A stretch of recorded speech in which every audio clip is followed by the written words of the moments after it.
My phone buzzed 3 days before New Year's Eve.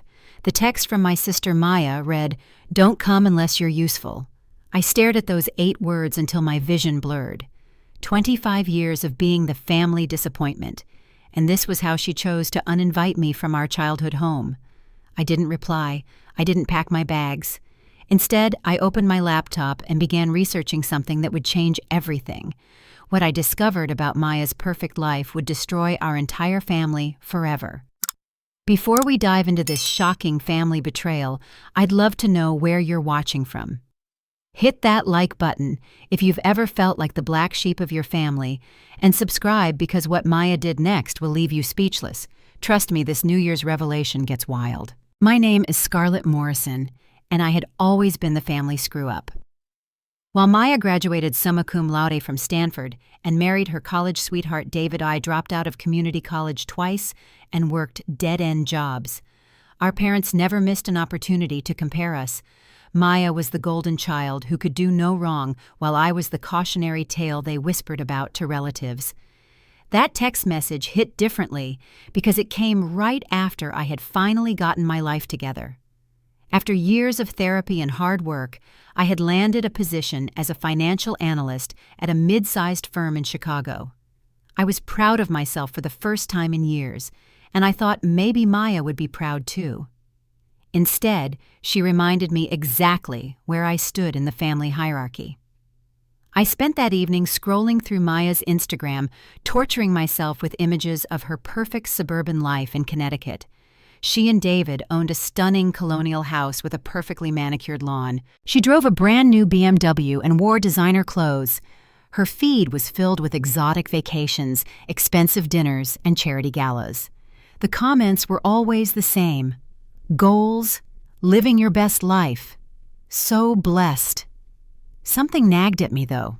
David worked as a middle school teacher, and Maya was a part-time yoga instructor. Even combined, their salaries shouldn't have afforded the lifestyle they were flaunting. I knew because I had access to salary databases through my job, and the numbers didn't add up. That's when my analytical mind kicked in. I started digging deeper into their social media presence, and inconsistencies began emerging everywhere. Maya claimed to have started her own wellness company, Serenity Wellness Solutions. But when I searched for it online, the website looked hastily thrown together. The testimonials seemed fake, and the business address led to a strip mall in Hartford. My curiosity turned into full investigation mode. Using my access to financial databases and public records, I started piecing together a disturbing picture. Maya and David's house was purchased 18 months ago for $800,000, but their combined reported income was barely $60,000 annually. The mortgage documents showed David as the primary earner with a declared income of $120,000, which was impossible for a public school teacher in Connecticut. I dug deeper into Serenity Wellness Solutions and discovered it was registered as a limited liability company with multiple business bank accounts. Through professional connections, I managed to access some financial records that made my blood run cold. The company had received over $2 million in deposits over the past 2 years, but there was no evidence of any actual business activity. The money trail led me to something even more sinister. Maya had been running an elaborate wellness scam, targeting vulnerable women going through difficult life transitions. She advertised expensive retreat packages, life coaching sessions, and personalized wellness plans that promised miraculous transformations. The websites showed before and after photos that were clearly stolen from other sources and testimonials from women who didn't seem to exist. What made it worse was how she specifically targeted women who were grieving divorced or struggling with mental health issues. She charged anywhere from $5,000 to $20,000 for these fake programs. The women would pay up front for months of coaching and retreat experiences that never materialized. When they tried to contact Maya for refunds, she would ghost them completely. I found forum posts and Facebook groups where dozens of women shared their experiences of being scammed by Serenity Wellness Solutions. They described sending thousands of dollars to Maya for life-changing programs that turned out to be complete fabrications. Many of these women had used their savings, borrowed money, or even taken out loans to afford Maya's expensive packages. Reading their stories broke my heart. These were women who were already struggling, who had trusted Maya with their hope and their money. One woman wrote about using her divorce settlement to pay for a $20,000 complete life transformation package that Maya promised would help her rebuild her confidence and find love again. Another described borrowing $15,000 from her retirement account to attend a wellness retreat that never happened. The most devastating post came from a woman named Jennifer, who had lost her teenage son in a car accident. She paid $12,000 for Maya's grief recovery intensive program, believing it would help her process her unimaginable loss. When the program never materialized and Maya stopped responding to her messages, Jennifer fell into an even deeper depression. She wrote about feeling stupid and violated, like her grief had been weaponized against her. I realized Maya wasn't just running a business scam, she was preying on people's deepest pain and vulnerability for profit. While these women were struggling to rebuild their lives after devastating losses, Maya was buying designer handbags and posting vacation photos from Tuscany. The financial records showed that Maya had been laundering the money through multiple accounts before transferring it to personal expenses. She had created an entire fake business ecosystem with fabricated employees, fake office locations, and fraudulent business partnerships. David was listed as the company's financial officer, making him complicit in the entire operation. As I compiled evidence throughout that sleepless night, I felt a mixture of rage and vindication. For years, Maya had made me feel worthless while positioning herself as the moral authority in our family. She had criticized my life choices, my appearance, my career struggles, and my relationships while building her own success on the devastation of vulnerable women. The irony was crushing. Maya, who preached about wellness and healing, was systematically destroying people's lives for financial gain. She had built her perfect Instagram life on the broken dreams and empty bank accounts of women who trusted her with their most vulnerable moments. By sunrise, I had documented everything.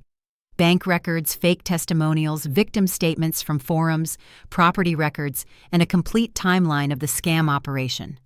I had enough evidence to not only expose Maya publicly, but to ensure criminal charges would follow. But I wasn't ready to act yet. Maya's text message had been cruel, but what I had discovered was criminal. I needed to be strategic about how I revealed this information to maximize the impact and ensure that justice was served not just for me, but for all the women Maya had victimized. I finally understood why Maya didn't want me at New Year's. She was probably terrified that someone with my analytical background might notice the inconsistencies in her lifestyle. Her attempt to keep me away had backfired spectacularly, because now I knew exactly what kind of person my golden child sister really was. The next morning I called in sick to work and dedicated myself to building an airtight case against Maya. I wasn't just angry about the text message anymore. I was furious about the systematic way she had been destroying innocent people's lives while our entire family celebrated her success. I started by creating detailed profiles of Maya's victims. Through social media detective work and cross-referencing forum posts, I identified at least 37 women who had been scammed by Serenity Wellness Solutions. The total amount stolen exceeded $2.4 million money that represented life savings inheritance funds and desperate attempts at healing. Each victim's story was more heartbreaking than the last.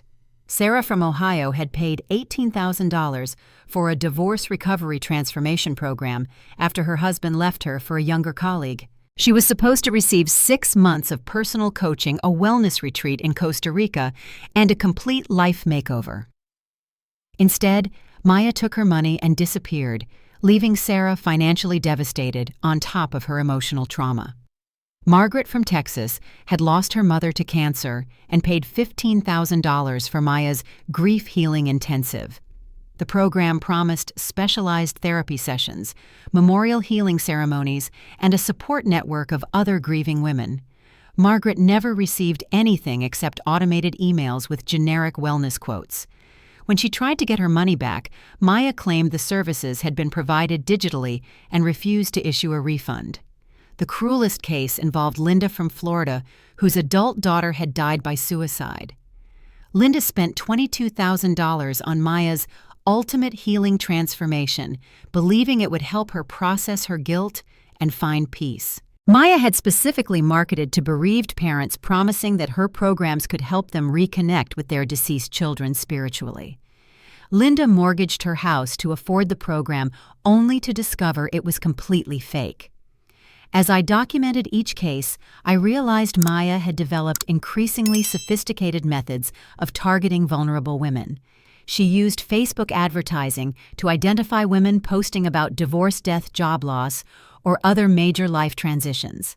She would then reach out with personalized messages, offering hope and healing through her expensive programs. Maya's marketing materials were masterfully manipulative. She positioned herself as someone who had overcome her own struggles to achieve perfect wellness and happiness. She claimed to have developed proprietary healing techniques that combined ancient wisdom with modern psychology. Her fake testimonials described miraculous transformations that gave desperate women hope that their lives could be completely changed. The business structure Maya had created was designed to avoid accountability. Serenity Wellness Solutions was registered in Delaware, but operated through multiple subsidiary companies in different states. When customers tried to pursue legal action, they found themselves in a maze of corporate entities that made it nearly impossible to recover their money. I discovered that Maya had been studying successful scam operations and had modeled her business after multi-level marketing schemes and fake coaching programs that had operated for years without consequences. She had learned how to exploit legal loopholes and emotional vulnerabilities simultaneously. What made Maya's crimes particularly heinous was how she maintained her fake persona even after stealing from her victims. While women were struggling financially and emotionally from her scams, Maya would post Instagram stories about gratitude, self-care, and living authentically. She gave interviews to local wellness blogs about the importance of integrity and helping others heal. I found a particularly nauseating podcast episode where Maya discussed the responsibility we have to lift up other women during their darkest moments. She talked about how fulfilling it was to guide women through transformational journeys and help them reclaim their power. The entire time she was actively scamming dozens of vulnerable women who trusted her with their healing processes. My investigation revealed that David was more than just complicit. He was an active participant in the operation. He handled the financial aspects of the scam, including setting up shell companies and managing money transfers. His teacher salary provided legitimate cover for their lifestyle, while Maya's fake business generated the actual profits they were living on. David had also been instrumental in creating fake credentials for Maya. Despite having no formal training in psychology therapy or business coaching, Maya's marketing materials claimed she held multiple certifications from prestigious institutions. David had used his education background to create convincing but completely fabricated academic credentials for his wife.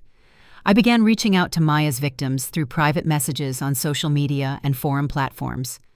I didn't reveal my connection to Maya initially, instead presenting myself as someone investigating wellness scams for a potential news article. The responses I received were both heartbreaking and encouraging.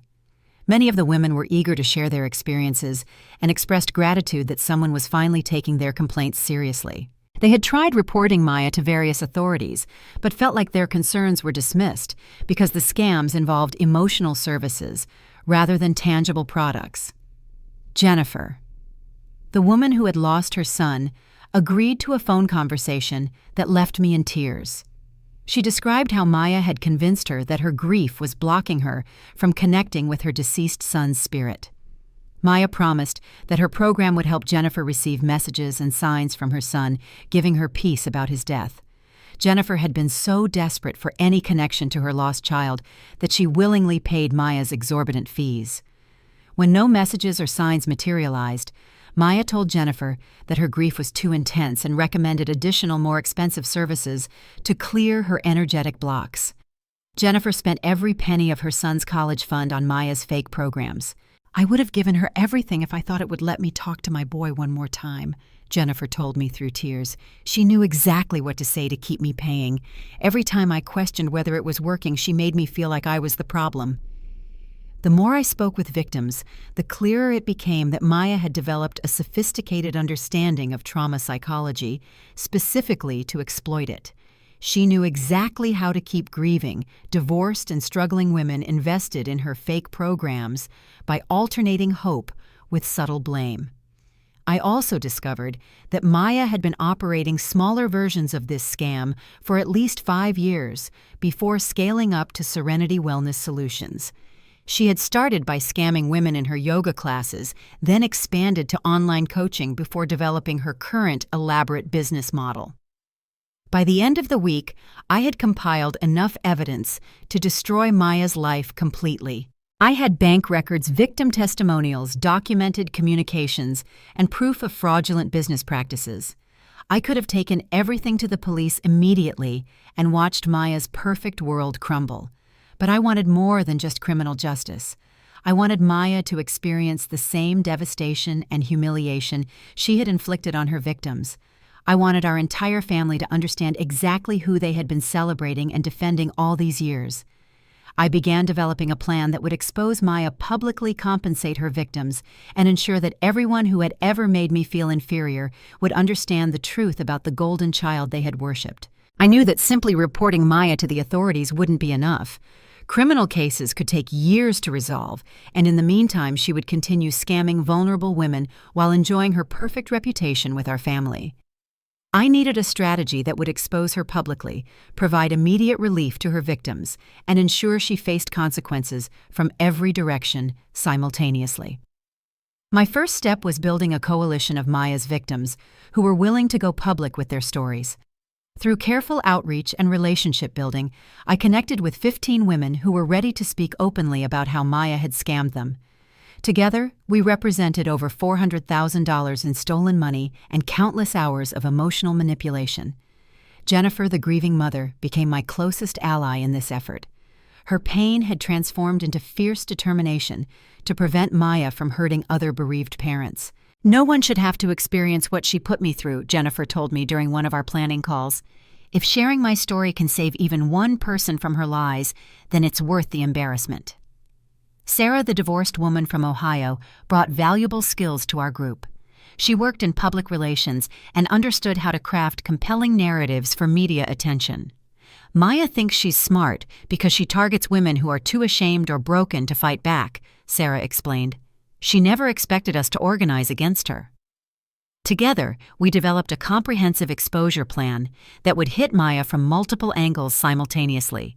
We would coordinate media interviews, social media campaigns, legal complaints, and family confrontations to create maximum impact in the shortest possible time.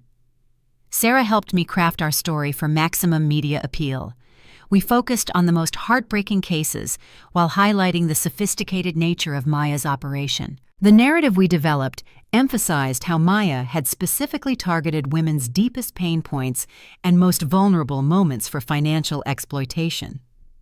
I reached out to local news stations in Connecticut, New York, and major media outlets that covered consumer fraud stories. The response was immediate and overwhelming. Producers were fascinated by the combination of wellness industry fraud, social media deception, and the targeting of grieving and traumatized women. A producer from a major cable news network agreed to feature our story as part of an investigative series on Instagram influencer scams. She was particularly interested in Maya's use of social media to identify and target vulnerable women. "This represents a new evolution in predatory fraud," the producer explained. "Traditional scammers used to cast wide nets, but people like your sister are using social media data to identify and target specific psychological vulnerabilities." While building our media strategy, I also began preparing for the family confrontation that I knew was inevitable. I wanted to time Maya's exposure perfectly to coincide with New Year's Eve, when our entire extended family would be gathered to celebrate her success. I reached out to my cousin Rebecca, who had always been skeptical of Maya's rapid rise in wealth and status. Rebecca worked as a forensic accountant and immediately understood the implications when I shared Maya's financial inconsistencies with her. "I always wondered how she afforded that house," Rebecca admitted. "David's salary alone wouldn't qualify them for a mortgage that size." Rebecca became instrumental in helping me prepare financial evidence that would be comprehensible to our family members. She created clear charts and graphs showing the impossibility of Maya's lifestyle being supported by legitimate income. When you present this to your family, they need to understand immediately that this isn't about jealousy or sibling rivalry, Rebecca advised. These numbers prove criminal behavior. I also reconnected with my Uncle Thomas, who was a retired police detective. Thomas had always treated me with more respect than Maya did, and he was disturbed when I shared the evidence of her crimes with him. "This is sophisticated fraud targeting vulnerable populations," he said after reviewing the documentation. "The targeting of grieving women makes it particularly heinous. She's not just stealing money, she's weaponizing people's deepest pain." Thomas helped me understand the legal process that would follow Maya's exposure. He explained how to present evidence to maximize the chances of criminal prosecution and helped me understand what law enforcement agencies would need to build a strong case. "The key is demonstrating pattern and intent," he explained. "You've done excellent work documenting both." As New Year's Eve approached, I finalized the timing for Maya's exposure. The news story would air on December 31st, just hours before our family's annual New Year's celebration. I would arrive at the party with printed evidence and surrounded by allies who could verify everything I was presenting. I also worked with Maya's victims to coordinate social media posts that would go live simultaneously with the news coverage. We created a hashtag called #SerenityScamSurvivors and prepared posts that included photos of Maya's fake marketing materials alongside real testimonials from her victims.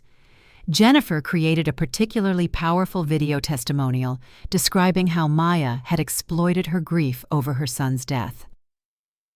"I trusted her with the most painful experience of my life," Jennifer said in the video. "She promised me healing and connection with my deceased child, then took my money and disappeared. No parent should ever experience what she put me through." The video was scheduled to post on all major social media platforms just as the news story went live.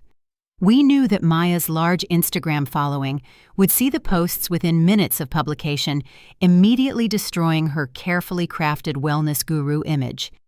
I prepared extensively for the family confrontation, anticipating every possible argument Maya might make in her defense.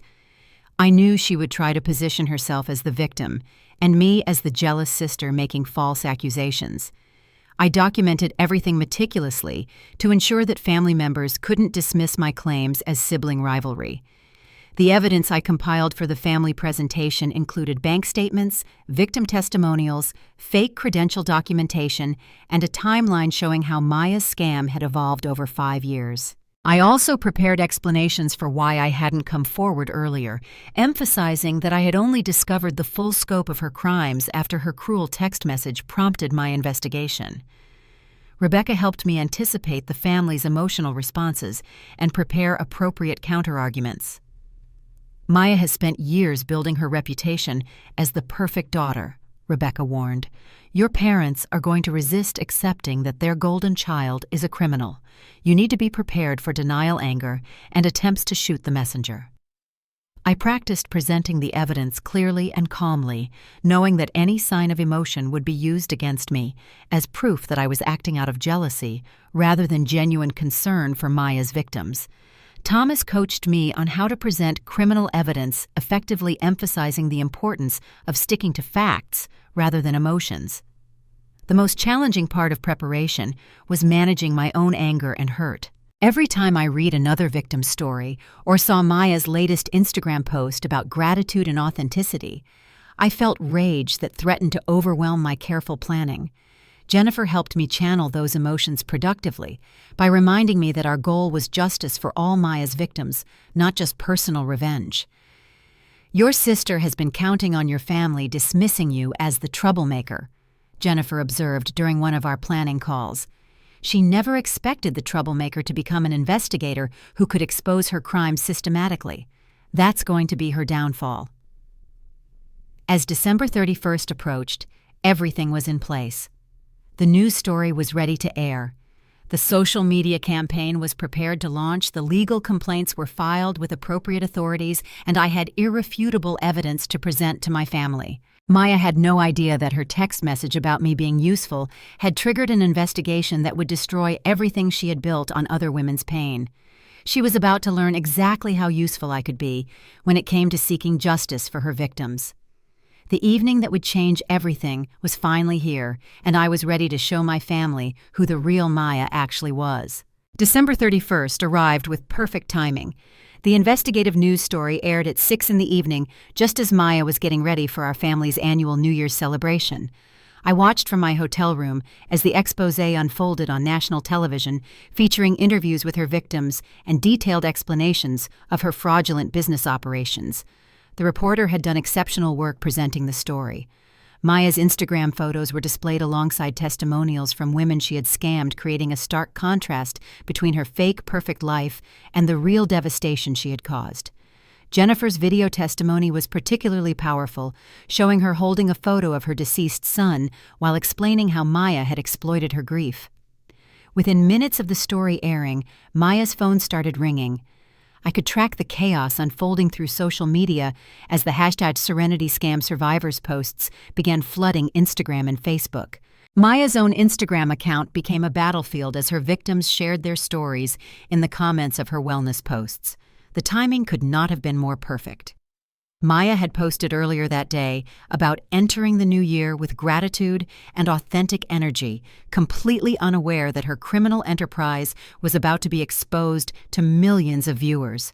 Her followers were watching in real time as her carefully constructed image crumbled. I arrived at my parents' house at 7:30, just as extended family members were gathering for the traditional New Year's dinner.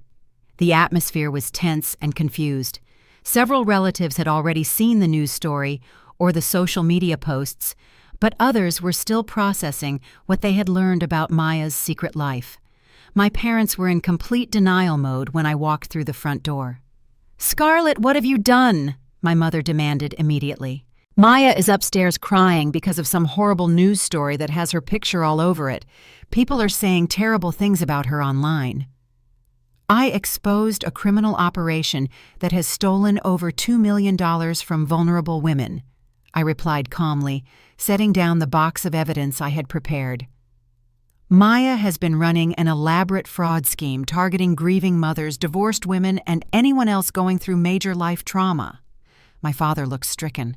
"That's impossible. Maya runs a legitimate wellness business. She helps people heal from difficult experiences. You've always been jealous of her success." "Dad, Maya texted me 3 days ago, telling me not to come unless I was useful," I said, pulling out my phone to show him the message. "So I decided to be useful by investigating how a yoga instructor and middle school teacher afford an $800,000 house." Maya appeared at the top of the stairs looking completely destroyed. Her perfect makeup was ruined from crying, and she was clutching her phone like a lifeline. "Scarlett, how could you do this to me?" she screamed. "You've ruined everything. My entire life is destroyed because you're jealous that I'm successful." The room fell silent as family members looked back and forth between us. Maya descended the stairs dramatically, positioning herself as the victim of my supposed jealousy and vindictiveness. "She's always hated me because I actually made something of myself," Maya continued. "Now she's made up lies and convinced people to say horrible things about me." "Maya, I have bank records," I said quietly, opening my evidence box. "I have testimonials from 37 women you scammed. I have documentation showing that your business credentials are completely fake. I have proof that David helped you launder stolen money through shell companies." Rebecca stepped forward to support me. "I'm a forensic accountant, and I've reviewed all the evidence Scarlett compiled. Maya has been operating a sophisticated fraud scheme for years. The financial documents prove that her lifestyle is funded by stolen money." Uncle Thomas joined us from the kitchen. "As a former police detective, I can confirm that this evidence would support felony fraud charges in multiple states. Maya has committed serious crimes against vulnerable women." Maya's strategy shifted to aggressive deflection. "You're all crazy. Scarlett has manipulated everyone because she can't stand that I'm successful while she's been a failure her whole life. These women are lying about me because they're disappointed that healing takes time and effort. Maya, one of your victims, lost her teenage son and gave you $12,000 because you promised she could communicate with his spirit. I said, my voice rising despite my attempts to stay calm. Another woman mortgaged her house to pay for your fake grief recovery program after her mother died of cancer. You specifically target women's deepest pain to steal their money. David appeared from the kitchen looking pale and defeated. Maya immediately grabbed his arm. Tell them, David. Tell them how hard we've worked to build our business. Tell them how we've helped so many women transform their lives. But David couldn't meet anyone's eyes. Maya, maybe we should call a lawyer, he said quietly. The police called my school today. The district is putting me on administrative leave pending an investigation. The room erupted as family members began realizing that Maya's crimes were real and extensive. My aunt started crying as she processed that her beloved niece was a criminal. My cousins pulled out their phones to look up the news coverage and social media posts. Maya's final desperate move was to attack me directly. Scarlett has always been unstable. She's dropped out of school. She's had mental health problems. She's never been able to maintain relationships. Now she's having some kind of breakdown and trying to destroy me. Maya, the FBI, contacted me this morning. I said pulling out the business card the agent had given me. They're investigating Serenity Wellness Solutions for wire fraud, mail fraud, and money laundering. Your victims filed complaints with federal authorities in multiple states. The color drained completely from Maya's face. She had built her entire defense on the assumption that this was just family drama that could be dismissed as sibling rivalry. Learning that federal law enforcement was involved shattered her remaining composure. The agent told me they've been watching your business for months, I continued. Other victims had already come forward, but my evidence helped them understand the full scope of your operation. They're executing search warrants tomorrow morning. Maya collapsed onto the couch, finally understanding that her criminal enterprise was completely finished. Years of carefully constructed lies and manipulation had unraveled in a single evening. Her perfect Instagram life, her reputation as a wellness expert, and her status as the family golden child were permanently destroyed. The room filled with stunned silence as everyone processed the magnitude of Maya's deception. She had fooled not only vulnerable women seeking healing, but her entire family who had celebrated her success for years. The golden child they had worshipped was revealed to be a predator who systematically exploited other women's deepest pain for profit.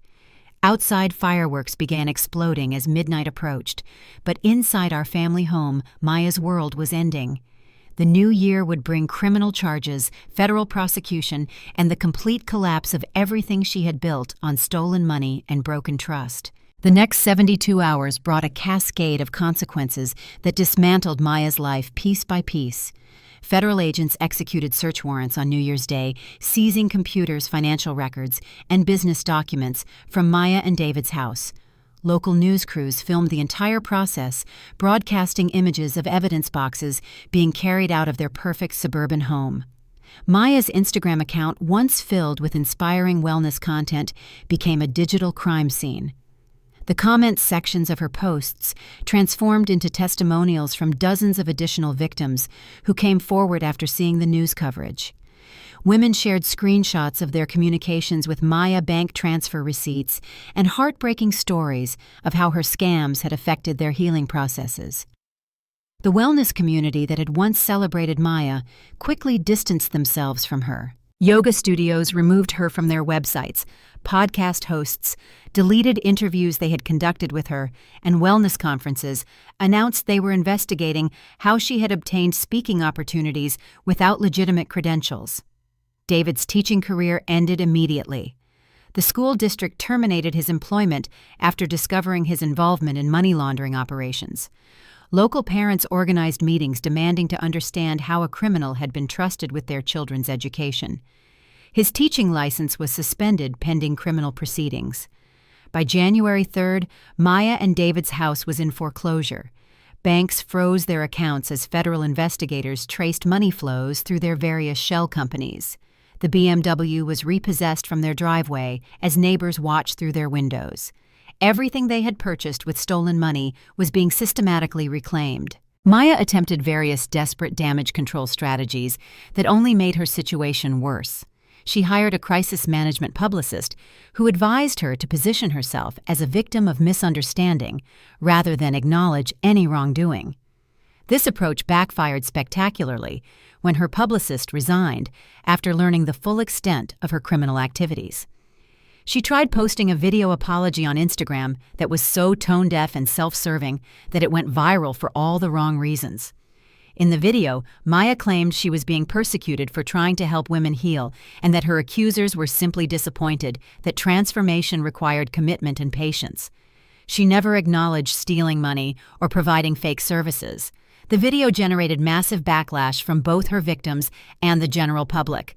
Comments flooded in from women sharing their experiences with Maya's scams, each story more damning than the last. The video was eventually removed, but not before being downloaded and shared across multiple platforms. Maya's parents' response revealed the depth of their favoritism and denial. Despite overwhelming evidence of her crimes, they continued defending her and vilifying me for exposing the truth.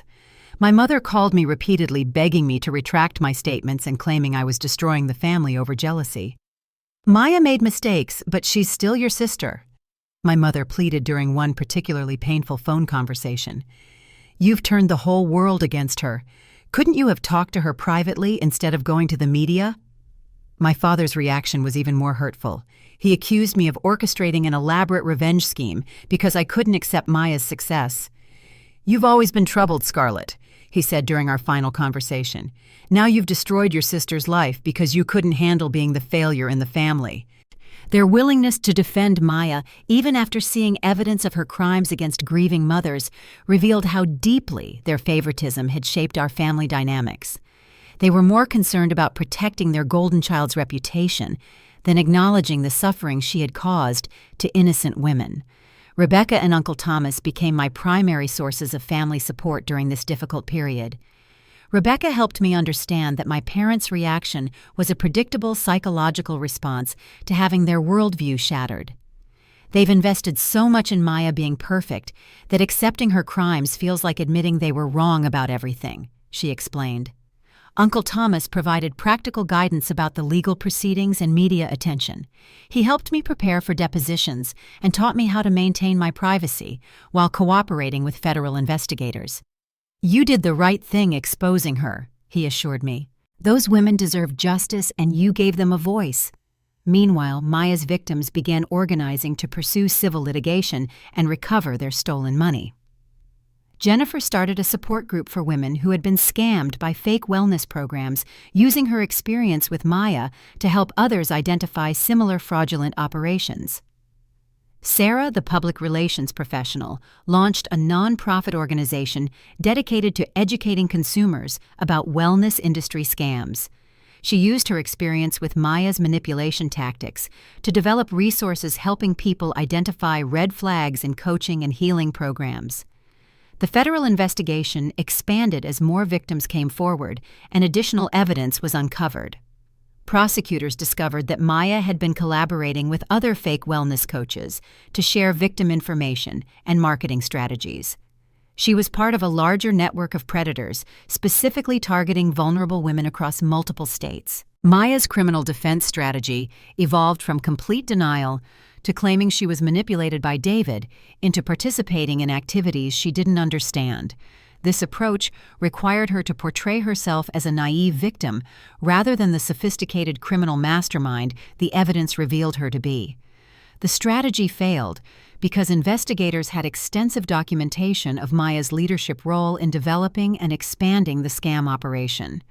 Her communications showed her researching psychological manipulation techniques, studying other successful fraud schemes, and actively targeting women based on their emotional vulnerabilities. By mid-January, Maya was facing federal charges, including wire fraud, mail fraud, money laundering, and conspiracy. The potential sentences totaled over 20 years in prison. David received similar charges with slightly reduced penalties in exchange for cooperating with the investigation. Local media continued following the story as it represented a perfect example of how social media enabled new forms of sophisticated fraud. Maya's case became a cautionary tale about Instagram influencer culture and the dangers of unregulated wellness industry claims. The most satisfying moment came when federal prosecutors announced they had recovered enough assets to provide partial restitution to Maya's victims. While most women wouldn't recover their full losses, the government's asset seizure would return approximately 60% of the stolen money. Jennifer called me crying with relief when she learned she would receive about $7,000 back from her $12,000 loss. "It's not just the money," she explained. "It's knowing that Maya is finally facing consequences for what she did to us. She can't hurt any more grieving mothers." Maya's perfect Instagram life had completely collapsed within 3 weeks of her cruel New Year's text message. The golden child who had spent years making me feel worthless was now facing federal prison time while her victims finally received validation and partial justice. The sister who had told me not to come unless I was useful had learned exactly how useful I could be when it came to exposing predators and protecting vulnerable women from sophisticated manipulation and theft. 6 months later, Maya pled guilty to multiple federal charges and received a sentence of 8 years in federal prison, followed by 5 years of supervised probation. The judge specifically noted the cruelty of targeting grieving and traumatized women in his sentencing remarks. David received 4 years in prison for his cooperation with the investigation and his role in money laundering operations. The restitution process returned nearly $1.6 million to Maya's victims, though many women never fully recovered their financial losses. More importantly, the public exposure of Maya's crimes helped prevent countless other women from falling victim to similar scams in the wellness industry. Jennifer became one of my closest friends through this entire experience. She channeled her anger about Maya's exploitation into advocacy work, speaking at conferences about predatory practices in grief counseling and wellness industries. Her nonprofit organization has helped dozens of other scam victims find resources and support for recovery. "You gave me something I thought I'd lost forever when your sister stole from me," Jennifer told me during one of our regular phone calls. "You gave me back my voice and my power. She tried to make me feel stupid and weak, but fighting back with you made me feel strong again." Sarah's consumer education nonprofit has expanded nationally, providing resources for people to identify fraudulent coaching and wellness programs. She regularly consults with law enforcement agencies about emerging scam tactics in the self-help industry. Her work has prevented millions of dollars in additional fraud. The support network we built while exposing Maya evolved into lasting friendships and professional collaborations. Many of Maya's former victims have become advocates for consumer protection and fraud awareness. They transformed their painful experiences into tools for protecting others from similar predators. My relationship with my parents never fully recovered from their refusal to acknowledge Maya's crimes or apologize for years of favoritism. They continued defending her even after her guilty plea, claiming she was manipulated into criminal behavior and that her sentence was too harsh. Their inability to empathize with her victims revealed character flaws I couldn't overlook. Rebecca and Uncle Thomas became the family I chose to maintain relationships with. They supported me throughout the media attention and legal proceedings, and they understood that exposing Maya was about protecting vulnerable women rather than sibling rivalry. Our relationships deepened through shared commitment to justice and truth. My career flourished after the Maya investigation. My analytical skills and attention to detail attracted opportunities in financial crime investigation. I eventually transitioned into forensic accounting, specializing in fraud cases involving vulnerable populations. My experience exposing Maya's crimes gave me unique insights into how predators exploit psychological vulnerabilities for financial gain. The professional growth felt deeply satisfying because it transformed my investigative experience into a tool for helping other victims. I've worked on cases involving fake charity scams, elder abuse, disability fraud, and various forms of predatory lending. Each case allows me to use my skills to protect people who are being targeted because of their circumstances. Maya's former Instagram account became a resource for fraud education. Federal authorities allowed victim advocates to maintain the account as a memorial to her crimes and a warning about wellness industry scams. The comment sections remain filled with testimonials from her victims and resources for people seeking legitimate mental health support. The most unexpected outcome was discovering my own resilience and investigative abilities. For years, Maya and my parents had convinced me that I was the family failure, someone who couldn't achieve success or contribute meaningfully to anything important. Exposing her crimes proved that my analytical mind and determination were actually powerful tools for justice. The experience taught me that family loyalty shouldn't protect people from the consequences of criminal behavior. Maya had counted on our family's dysfunction to shield her from accountability, assuming that everyone would dismiss my concerns as jealousy or instability. She never expected that I would prioritize protecting her victims over maintaining family harmony. Looking back, Maya's cruel text message was the catalyst that changed everything. If she had simply allowed me to attend New Year's Eve celebration, I might never have investigated her lifestyle or discovered her crimes. Her attempt to exclude me because I wasn't useful enough backfired spectacularly when I decided to become useful in ways she never imagined.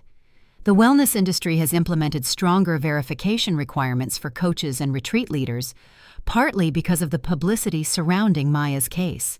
Several states passed legislation requiring business licensing and credential verification for people providing healing services.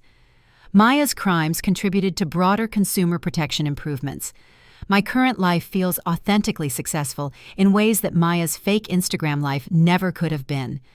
I'm proud of my career, helping fraud victims, my genuine friendships with people who share my values, and my ability to use difficult experiences as motivation for positive action rather than destruction. The women Maya victimized have shown incredible strength in rebuilding their lives and using their experiences to help others. Their resilience and determination to prevent similar crimes inspired me to continue working in fraud investigation. They transformed their pain into power and their victimization into advocacy. Maya occasionally writes letters from prison attempting to rebuild relationships with family members. Her letters focus on her own suffering and rehabilitation, rather than acknowledging the specific harm she caused to her victims. She still portrays herself as someone who made mistakes, rather than someone who deliberately exploited vulnerable women. I don't respond to her letters because I have no interest in enabling her continued self-centeredness. True accountability would require her to focus on making amends to her victims, rather than seeking sympathy for her own consequences. Until she demonstrates genuine empathy for the women she harmed, she remains the same manipulative person who texted me that cruel message. The approaching new year feels completely different this time. Instead of dreading family gatherings where I felt inferior, I'm celebrating with the chosen family I've built through shared values and mutual respect. Jennifer Sarah Rebecca. Uncle Thomas and my other allies are gathering for a New Year's celebration focused on gratitude and growth. Have you ever had someone in your family who made you feel worthless finally get the karma they deserved? Share your stories in the comments because I know I'm not the only one who's dealt with toxic family dynamics. Hit that like button if you believe in standing up for people who can't protect themselves, and subscribe for more stories about justice actually being served. Don't forget to share this with anyone who needs to hear that sometimes the black sheep of the family is actually the one with the strongest moral compass. Thank you for watching my journey from family scapegoat to fraud investigator. Sometimes the people who hurt us the most end up teaching us exactly who we're meant to become. Here's to choosing justice over family loyalty and protecting the vulnerable over protecting our comfort. May your new year bring you the courage to stand up for what's right, even when it costs you everything you thought you wanted.